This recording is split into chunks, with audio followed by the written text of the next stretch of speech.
intentarán votarlo en lo particular y el miércoles 4 de septiembre harán la votación en lo general en Es la al revés. Cámara. Primero se vota en lo general y luego se vota en lo particular. Hamlet, el dictamen, 80% para que de puedan los leer el diputados no dictamen. conoce el dictamen. Ojalá Es que un lo lean. dictamen de Ahí está. 400 páginas. No, son Tienen 284. Tienen horas. Ni lo ha revisado, son Tienen 284. horas de legislar. 284 ¿Ves? Ya son páginas 400. que no han leído los diputados. Mira, ni te sabes Hamlet. el proceso, ni sabes Escucha, cuántas páginas tiene el dictamen. 284 páginas que Por no eso, han es lo leído que yo los dije. diputados porque tienen horas. Es lo que yo dije, horas. son 284 ¿Cómo es páginas. posible que en horas quieran aprobar la destrucción se están dejando 2 días del entre la poder? declaratoria judicial y el arranque del debate. Bueno, gracias. No puedes leer 284 páginas en 2 días. El 80% de los legisladores, Hamlet. Pero tú No han, claro, yo lo conozco, yo vengo de ser no senadora. sabes ni cuántas páginas tiene. ¿Cómo lo vas a conocer? 284 páginas. Dijiste aquí que y tenía no- 400. Y te Bueno, dijo son dejemos, son 284. 284, da igual. O sea, bueno, lo conozco, pero no sé ni cuántas páginas tiene. ¿Qué? ¿Pero qué madriza le pone Hamlet a Kenia López Rabadán? Esta es una manera muy sencilla de demostrar cómo los diputados de oposición tienen una sola encomienda por parte de sus patrones. No hacer ni el más mínimo esfuerzo de hacer la chamba.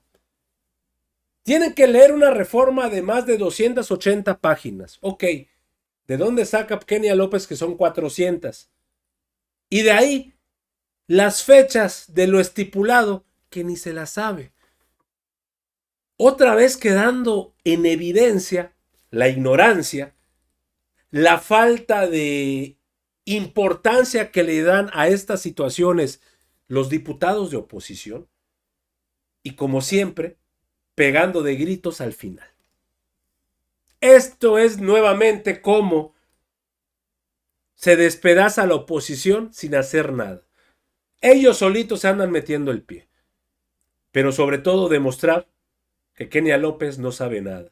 Y qué manera de demostrárselo Hamlet Almaguer. Amigos, bienvenidos a Radar Informa, Radar Político. Yo soy Pedro y hoy, martes 3 de septiembre, agradezco que estén con nosotros para ver el siguiente contenido.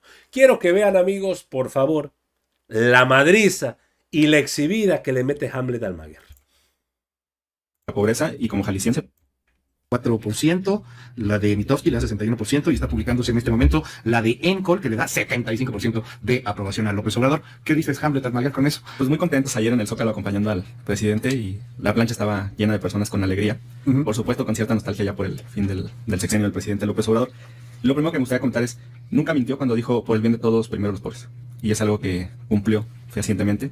Con datos del Banco Mundial, reducción de pobreza en por lo menos 7.1 millones de mexicanas y mexicanos del 2019 al 2022. Faltan las cifras del 23 y 24, seguramente se continúa con la reducción. Crecimiento de la clase media de 31.3 a 38.4 millones de mexicanas y mexicanos. Y lo acabo de tuitear y por ahí te robé. Entonces, esto pues ya es el cumplimiento de un plan, de un programa de acción, no solamente de un lema de campaña, sino de un esfuerzo colectivo. Y sin garantías mínimas en cuanto a un bienestar económico, no se puede acceder a los derechos. O sea, la pobreza es la principal barrera para acceder a otros derechos. Después de pobreza en estos términos, ya entras a las categorías de carencias, pero lo primero que tienes que resolver es la pobreza. Entonces yo felicito al presidente. Como jalisciense estoy muy agradecido con el presidente por su apoyo para terminar la línea 3 del tren ligero, un proyecto de infraestructura importante. También colaboró el gobierno del estado y él lo reconoció. Y por la construcción de la presa El Zapotillo, que le garantiza agua a la zona metropolitana de Guadalajara por los próximos 40 años. Incluso así lo ha afirmado el propio gobernador del estado, a pesar de las diferencias políticas que existieron. En estos dos proyectos que son importantes para mi estado, se generaron acuerdos para continuarlos. Entonces, muy agradecido con el presidente de la República. ¿Tú sientes que estamos mejor de lo que estábamos hace 6 años? Sin duda, por la reducción de la pobreza y como jalisciense por estos dos grandes proyectos de infraestructura. ¿Y tú sientes que estábamos mucho peor que hace 6 años, Kenia? Evidentemente no hay seguridad, no hay un sistema de salud como el de Dinamarca, no hay unas escuelas de calidad que permitan que los niños puedan tener un mejor futuro, no hay una infraestructura carretera, no hay condiciones de certeza legal. Estamos en medio de una discusión de si se aplasta, se lastima al Poder Judicial. Hay una obsesión por cooptar todo, no solamente al Ejecutivo que ganaron, digamos, ni al Legislativo con el cual tienen una sobre representación, una hipermayoría que por cierto no tuvieron en las urnas, sino además ahora quieren quedarse con el Poder Judicial, haciendo que jueces, ministros, magistrados le deban el trabajo al siguiente gobierno, con lo que eso implica de subordinación al régimen. Me parece que no estamos mejor, por supuesto que no, yo lo reitero, hay que hacer un reconocimiento a la dispersión de recursos, pero la dispersión de recursos a través de los programas sociales no son buena administración pública. Tocas un tema interesantísimo, que es justamente lo que nos convoca el día de hoy, y es la reforma del Poder Judicial. Al parecer mañana empiezan ya votaciones en lo general, en lo particular, probablemente en esta semana esté aprobada. Hay los números que hay, tú insistes, hay una sobrerepresentación, pero bueno, pues fallado está, y los diputados han tomado protesta, los números no favorecen en nada a la oposición. ¿Qué ventajas hay con esta reforma al Poder Judicial? Y te lo preguntaría a Hamlet, además conociendo que siempre citas a los autores del derecho romano y te vas allá a las bases de la democracia. ¿Es democrático esto? O sea, Sí, con claro. una ultra mega mayoría, modificar brutalmente un poder en 4 días. ¿Qué va a pasar con el Poder Judicial? Bueno, a mí me gustaría ir al dictamen Ajá. para poder entrar al fondo del asunto. Respeto mucho las manifestaciones, es un derecho constitucional. Qué bueno que un ministro de la Corte salga a la calle a marchar quizá por primera vez en su vida. A los estudiantes todo el respeto en que se manifiestan. Pero yo sí quiero compartir con ellos lo que dice el artículo 10º transitorio de esta reforma constitucional. Los derechos laborales de las personas trabajadoras del Poder Judicial de la Federación y de las entidades federativas serán respetados en su totalidad. Hago un corte. En este primer apartado cubre tanto al Poder Judicial Federal como a los 32 de las entidades federativas. Continúo con la lectura. Los presupuestos de egresos del ejercicio fiscal que corresponda considerarán los recursos necesarios para el pago de pensiones complementarias, apoyos médicos y otras obligaciones de carácter laboral. Hago otro corte. Esto se llama garantía presupuestal. Recordar que esta es una reforma constitucional. Y eso prácticamente no existe. O sea, es una instrucción del constituyente a la Cámara de Diputados Federal y a los congresos locales a que cada año establezcan los recursos necesarios para cubrir esto. Casi ninguna materia existe garantía presupuestal, reitero. Y te desglosa algunos ejemplos. Pensiones complementarias, apoyos médicos, donde entrarían sus seguros de gastos médicos privados y otras cuestiones, y los fideicomisos. Y continúo con la lectura. En los términos que establezcan las leyes o las condiciones generales de trabajo. Las condiciones generales de trabajo son un documento anexo que los trabajadores del Poder Judicial Federal y de los estados también han firmado con los consejos de la Judicatura Federal. Entonces, por ejemplo, nos explicaban, un año calendario obviamente tiene 12 meses, lo que implica 12 pagos mensuales o 24 pagos quincenales para los mortales. Pero los trabajadores del Poder Judicial Federal reciben 16 meses de pago durante esos 12 meses, porque en sus condiciones generales de trabajo se firmó una prerrogativa que incluye un bono trimestral equivalente a un mes de salario. Entonces nos dijeron, nosotros como secretarios, como actuarios, ganamos 16 meses de salario. Eso no está en la ley, eso está en este documento anexo. Pueden establecer que también se respete lo que dicen las condiciones generales de trabajo. Y nosotros dijimos, sí. Este párrafo lo llevaron a los foros los líderes sindicales de los trabajadores y en esos términos lo incluimos, Luis. Entonces es importante que se establezca muy claramente que no estamos vulnerando derechos. Creo que esto es importante, el punto de vista de la lana y que les van a respetar ahí los derechos laborales, etcétera, pero algo que argumenta la oposición es algo mucho más profundo, que están eliminando un contrapeso del Ejecutivo, que están quitando derechos a quien esté en desacuerdo de pronto con un régimen que tiene todo el poder. Para muestra, solamente lo pongo en la mesa, pues lo que hizo ayer o antier Sergio Gutiérrez Luna, yendo a denunciar penalmente, que es su derecho, también hay que decirlo, a jueces que interpusieron pues por ahí algunos recursos contra la reforma del Poder Judicial. ¿Qué dices, Kenia, frente a lo que viene con esta reforma? Bueno, Votar a los jueces. Primero que nada decirte, por supuesto, a todos los jóvenes que salieron a marchar el día de ayer, muchas gracias a nombre de todo México. Son jóvenes que deberían estar estudiando y hoy están absolutamente preocupados por el futuro del país. Son jóvenes que tienen en sus manos la posibilidad de exigirle a este régimen tan autoritario que por supuesto no aplaste a otro poder. Es algo inentendible, querido Luis, que tengamos que estar litigando este tema con el gobierno y con la hipermayoría que tienen en el Congreso cuando muchísimas voces nacionales e internacionales han dicho va a dañar al Poder Judicial y a todo México.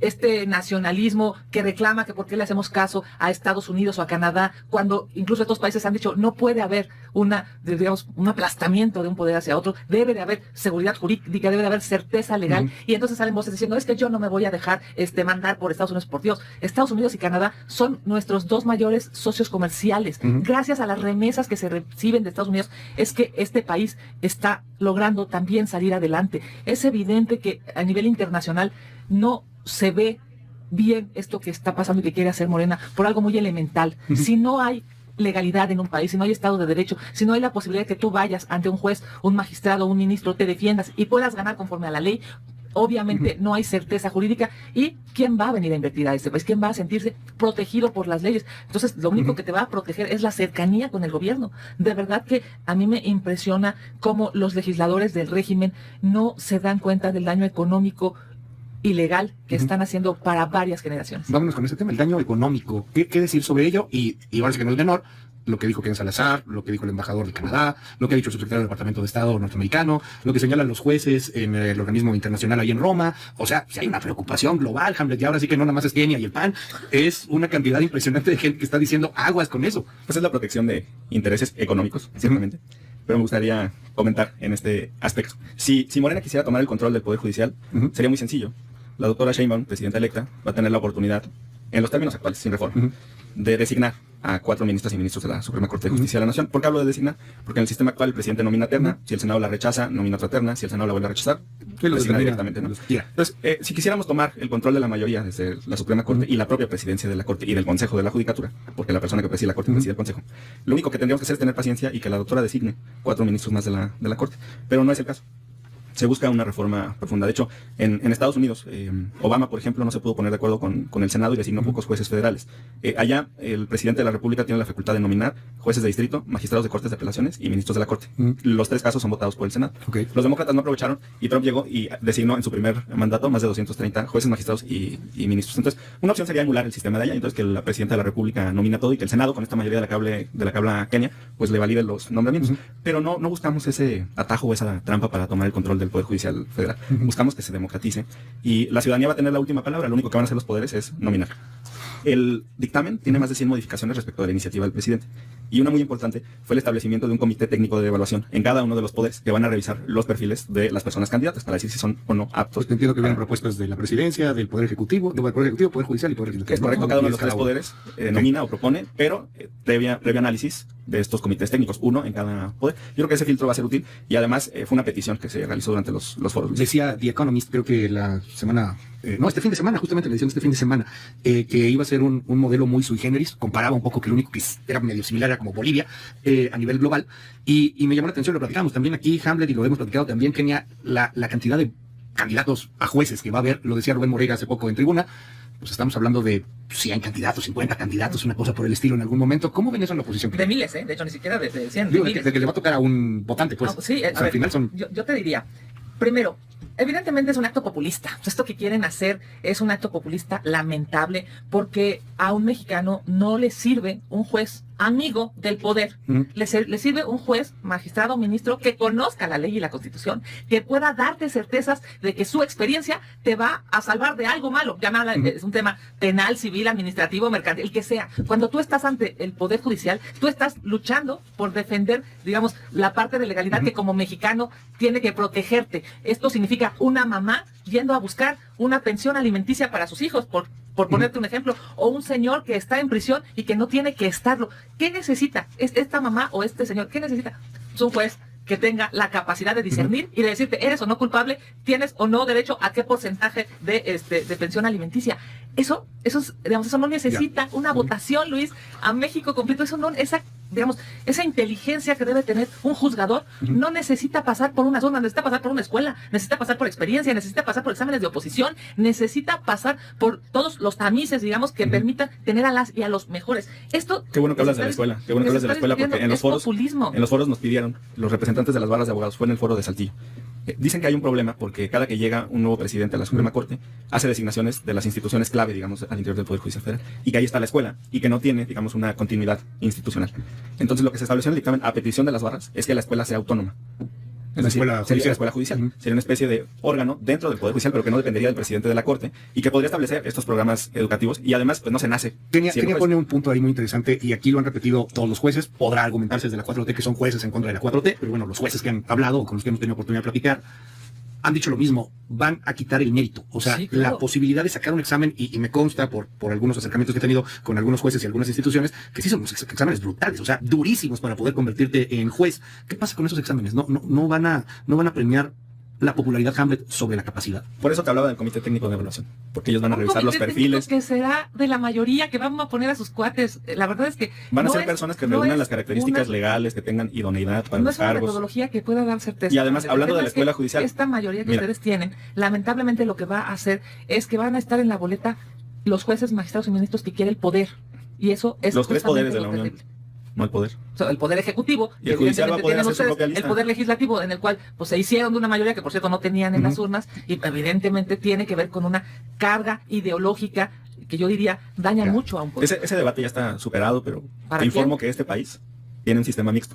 Y que primero se juegan diputaciones en 300 distritos uninominales y ahí el que gana se lleva la diputación. Y que solo tienen una sobrerepresentación. No, esos son mitos. Eso ya está resuelto tanto por el instituto como por el Tribunal Electoral. Deberías de ver la sesión de la Sala Superior. Mira, hasta diapositivas les pusieron para guiar de la votación, a todas las personas que tuvieran alguna inquietud sobre cómo se asignan las plurinominales en este país. Y son las mismas reglas de 2015, 2018, 2021, de 2024, por supuesto. Si les interesa una reforma, se puede platicar una reforma. Pero en este momento tenemos un sistema mixto. Y cuando el presidente les propuso tener un sistema de representación proporcional pura, tus compañeros en la Cámara de Diputados votaron todos en contra. los detuvo en cada. Entonces son víctimas de su propio voto. No les gusta el sistema, pero cuando les pusieron un sistema en espejo, digamos, de la representación, lo rechazaron. Entonces, pues ahí está, digo, al final, yo lo entiendo, lo entiendo, Hamlet, pero pues es que también eso es cosa juzgada. O sea, tuvimos toda la semana pasada, antepasada, viendo todo lo que iba a suceder. por eso digo que es superado ya. Y es cierto que antes ustedes se quejaban de lo que ahora tienen. Superado no sufrido. Antes ustedes se quejaban de eso y decían, el PAN, el PRI, tienen muchos diputados. Ahora la realidad es que con esta conformación, digamos, de los diputados y de Senado, es que claramente el poder digamos, Morena en el poder va a definir justamente esas listas. Y la realidad, en términos de justicia, es que sí se necesitaba mejorar al Poder Judicial, pero no se necesitaba aplastarlo y mucho menos hoy no tener garantías de gente inteligente, eficiente, que pueda dar respuesta en las próximas candidaturas para los justiciables, que al final, por cierto, son los más afectados. Vamos a cerrar, y bueno, esto va a ser difícil poderlo dilucidar en 25 minutos que llevamos en la mesa, pero yo quisiera cerrar preguntando a ambos, empiezo contigo, Kenia, cierro contigo, Hamlet, ¿qué México ven en el Poder Judicial que va a cambiar? Porque aceptemos algo, Kenia, hoy día pues va a cambiar, o sea, vendrán discursos y tomarán ahí la tribuna y habrá símbolos políticos, pero pues los números no están. ¿Qué Poder Judicial ves? ¿Qué México ves? Yo quisiera, de verdad, si es jueces populares, si es Batman, si es quien sea, y nos va a sacar de la bronca de país en la que estamos, de la administración de justicia tan patética que tenemos, de la impunidad al más del 90%, pues adelante, que venga quien sea. Pero no sé si eso va a pasar. ¿Tú qué ves después de que se vote esta reforma y lo que venga para el futuro del país en la justicia mexicana? Bueno, lamentablemente esta será una semana muy triste, una semana negra para este país. Ya han advertido que en esta misma semana se va a aprobar en la Cámara de Diputados y pasará al Senado de la República. El día de ayer, 1 de septiembre, ya le dieron publicidad al dictamen. El día de mañana, 3 de septiembre, intentarán votarlo en lo particular y el miércoles 4 de septiembre harán la votación en lo general en la Cámara. Primero se vota en lo general y luego se vota en lo particular. En la Cámara de Diputados. Eso significa claramente que vamos a tener una semana muy compleja, vamos a tener una semana en donde hay dos visiones de país.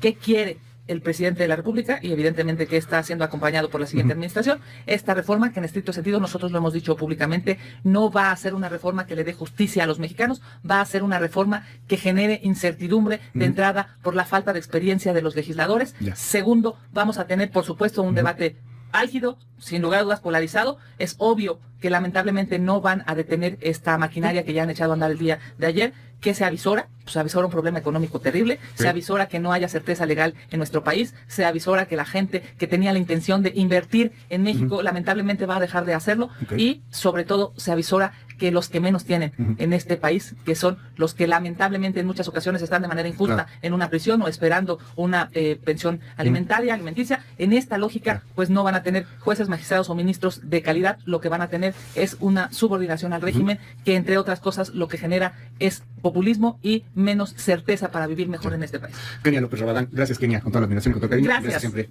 por estar aquí con nosotros, con la misma admiración, mismo cariño también. Hamlet Almaguer, ¿qué ves? Porque yo veo aquí el día y la noche, o sea, un escenario sumamente catastrófico y me imagino que un escenario pues cuasi utópico. ¿Qué ven ustedes? Muchas gracias, Luis. Bueno, primero aclararle a la audiencia porque se puede prestar a confusiones. Primero se vota en lo general y después en lo particular. Es importante. Mira, un incidente de reconocimiento de inocencia en un tribunal colegiado de circuito se lleva 435 días. Un procedimiento de extradición en un juzgado de distrito, 2.763 días. Una contradicción de criterios en la Suprema Corte de Justicia de la Nación, 330 días. Un amparo en revisión en materia administrativa, 1.903 días. Un procedimiento de responsabilidades cuando alguien incurre en una infracción y trabaja para la Suprema Corte, 1.183 días. Un recurso de revisión, 1.086. Una controversia constitucional, 327. Un amparo directo en revisión, 365. Son algunos de los ejemplos. Una acción de inconstitucionalidad, 449 días. Y estas no son cifras propias, son del INEGI. Ahorita las vamos a subir a X. Así callan a Kenia López y de nuevo mostrando... Creo que Hamlet Almaguer, amigos, es una de las figuras de la Cuarta Transformación muy letrado, que sabe del tema a profundidad, no solamente sabe lo que está encimita, es de los señores que podemos decir, se avienta en 2 días, porque parece ser que para Kenia López leerse 200 páginas en 2 días es muchísimo. Obviamente va a preferir estar pegando de gritos en una tribuna, pegando de gritos en una entrevista, a tomarse la delicadeza de leer. Y creo que no hay mejor manera de haber quedado expuesta.